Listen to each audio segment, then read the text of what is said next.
नमस्कार दोस्तों, मैं अंबालाल चौधरी स्वागत करता हूं आप सभी का अपने इस प्यारे से शानदार से डिजिटल प्लेटफॉर्म पर। और दोस्तों, पशु परिचर के लिए आज एक बहुत गजब की न्यूज आई है। वैसे ये न्यूज जो है जिस समय भर्ती आई थी उसी वक्त आ जानी चाहिए थी, लेकिन उस समय इन लोगों ने दी नहीं। अब इन्होंने क्या किया है, आज विस्तृत सिलेबस जारी किया है। और मैं आपको बता दूं कि ये जो सिलेबस है, पहले जो चाहे हमने डाला हो चाहे किसी भी कोचिंग वाले ने डाला हो, उन्होंने बहुत ज्यादा डाल रखा था। हमने भी जो है हमारा जो कोर्स है उसमें बहुत ज्यादा सिलेबस बच्चों को पढ़ने के लिए दिया हुआ था कि कोई चीज रह ना जाए। लेकिन अब जो जारी हुआ है वो उसके आगे 10% है, ये मान के चलिए आप। और इतना बड़ा बदलाव किया है, ये किसी ने नहीं सोचा था कि इतना बड़ा चेंजेस होगा। लेकिन अब मैं आपको बता दूं कि फिक्स सिलेबस आ गया है, 3 महीने लगभग एग्जाम में है, और बहुत ही शानदार चांस है आपके पास इस वैकेंसी को मतलब अपने कब्जे में लेने के लिए।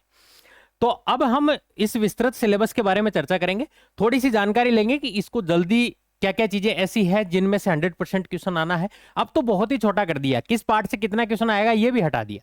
तो देखो, देख लेते हैं। सबसे पहले अगर हम बात करें तो आज ये निकला है कि पशु परिचर जो है ये इन्होंने 6 तारीख से लेकर 12/1 को संशोधित विज्ञापन जारी करे। 19/1 से 17/2 तक ऑनलाइन आवेदन मांगे थे। ठीक है, अब इन्होंने क्या किया है कि एक तो क्वेश्चन की संख्या कर दी 150, जो कि पहले भी यही थी। टोटल नंबर भी 150, लेकिन पहले जो है वो पार्ट बी को अलग किया हुआ था, पार्ट ए को अलग किया हुआ था, अब उसको हटा दिया। पहली बात तो 3 आवर्स जो है वो टाइमिंग रखा है, 3 घंटे का जो है। पाठ्यक्रम के अनुसार समान अंक वाले कुल 150 क्वेश्चन होंगे, यानी अब 150 क्वेश्चन जो है हर क्वेश्चन 1 नंबर का होगा। अधिकतम पूर्णांक 150, ज्यादा 150 नंबर ला सकते हो आप।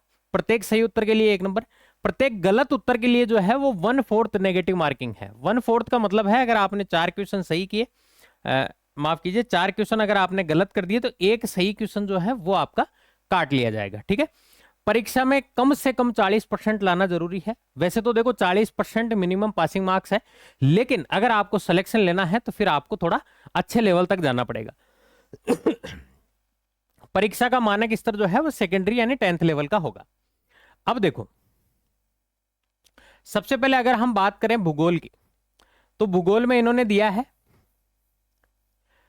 राजस्थान की स्थिति, विस्तार, भौतिक स्वरूप, भौतिक विभाजन, मृदा, प्राकृतिक वनस्पतियां और वन संरक्षण, जलवायु, जल संसाधन, अपवाह तंत्र, झीलें, प्रमुख सिंचाई परियोजनाएं, जनसंख्या आकार, वृद्धि, वितरण, जो घनत्व है वो, लिंगानुपात, साक्षरता, परिवहन और राष्ट्रीय राजमार्ग इत्यादि।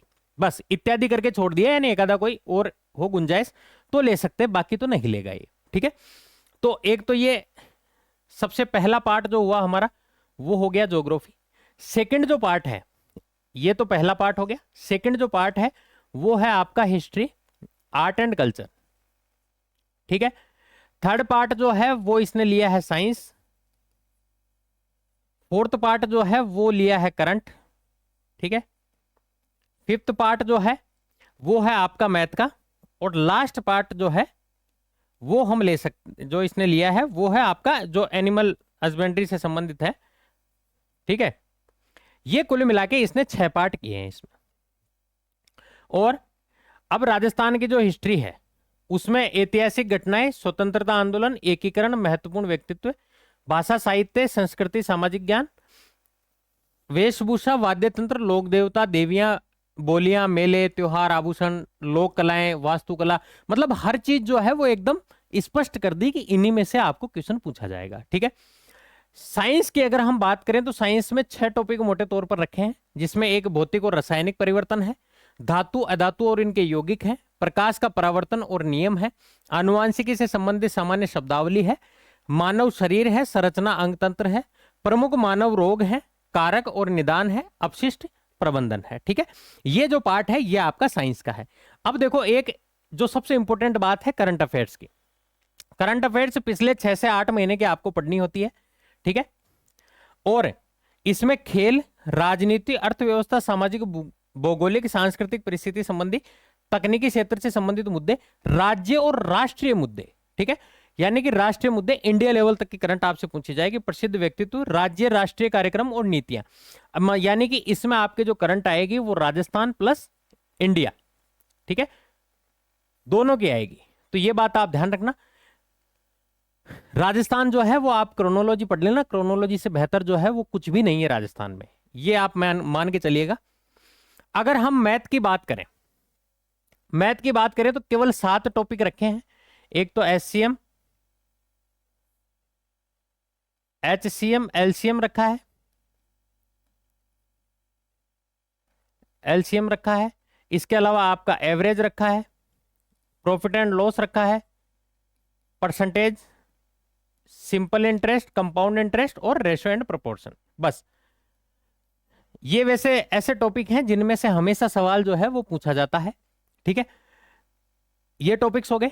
इसके बाद पशुपालन में जो है इसको बहुत छोटा कर दिया, जंतुओं में जनन, पाचन, स्वचन, हालांकि ये एक ही टॉपिक है, ये दिया तो इसने एक है, लेकिन इसमें जनन भी आ गया, पाचन, श्वसन, प्रमुख रोग, विशेषताएं, आवास, संरक्षण।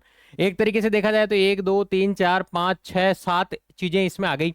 पशु उत्पादकों का पोषक मान, पशु कृषि, कुक्कुट पालन, आधुनिक विश्व में चरवाहे, वन्य प्राणी, उनका जीवन और वन्य जीव संसाधन, ठीक है। तो अब विस्तृत सिलेबस जारी हो चुका है, और मैं आपको बता दूं कि इस सिलेबस में बहुत ऐसी विशेषताएं नहीं है, बहुत ऐसी भयंकर वाली टिपिकल वाली जानकारी नहीं है कि जिससे जो है आप एकदम भ्रमित हो जाओ, या ऐसा कुछ नहीं है जो आपका पढ़ा हुआ नहीं था और वो बिल्कुल एक्स्ट्रा आ गया हो। लेकिन हाँ, ये जरूर है कि अब जो है अगर चीजें फिक्स हो गई तो अब पढ़ने वाले बच्चों के लिए बिल्कुल सहूलियत हो गई है। तो आप बिल्कुल जो है वो अभी से तैयारी करने लग जाइएगा। हम भी हमारा जो कोर्स वगैरह है उसमें जिन बच्चों ने परचेज किया हुआ है वो चेंज कर देंगे और सिलेबस के अकॉर्डिंग कर देंगे इसको। 10 टेस्ट पेपर जो है वो उसमें हमने फ्री कहा था आपसे, वो अब नए सिलेबस के आधार पर जो है वो आपको दे देंगे, ठीक है। तो आप जो है अपनी तैयारी में जुट जाइए। कोई इशू हो, कोई कमेंट हो तो आप जरूर बताइएगा, ठीक है। तो मिलते हैं नेक्स्ट वीडियो में। कोई भी प्रॉब्लम हो तो आप हमें जरूर बताइएगा, ठीक है। Thank you so much.